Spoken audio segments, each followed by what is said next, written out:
रविदास जी के मन रहे चंगा, ओही से कठौती में रहे माई गंगा।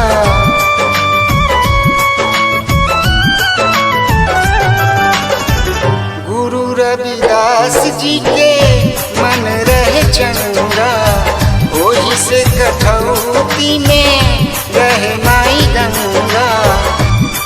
रविदास जी के 7 बार जिया, गुरु रविदास जी के 7 बार जिया। देखी ले दुनिया जहान हो, माई गंगा दियो दर्शनिया, माई गंगा दियो दर्शनिया। अर्जी करेला कल जोर हो, माँ गंगा अर्जी करेला कल जोर हो।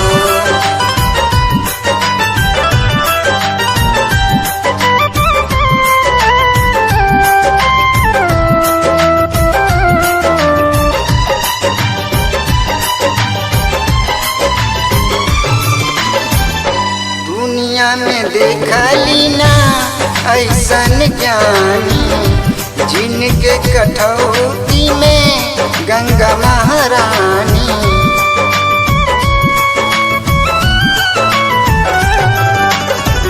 दुनिया में देखली ना ऐसन ज्ञानी, जिनके कठौती में गंगा महारानी।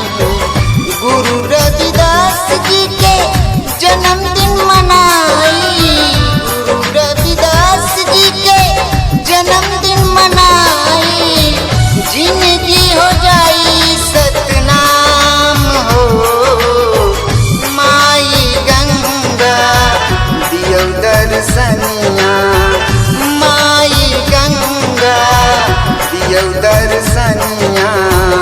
अर्जी करेला कल जोर हो, माँ गंगा अर्जी करेला कल जोर हो।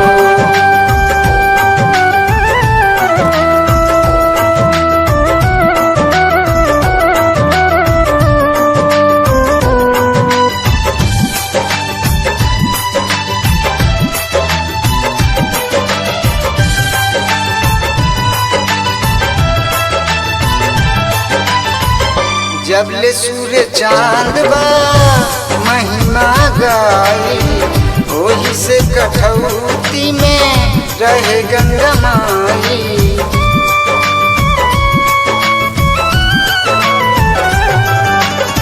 जबले सूर्य चांद बा महिमा गाई, ओही से कठौती में रहे गंगा माई। रविदास जी के जन्मदिन मनाई, गुरु रविदास जी के जन्मदिन मनाई। जिंदगी हो जाई सतनाम हो, माई गंगा दियो दर्शनिया, माई गंगा दियो दर्शनिया। अर्जी करेला कल जोर हो, माँ गंगा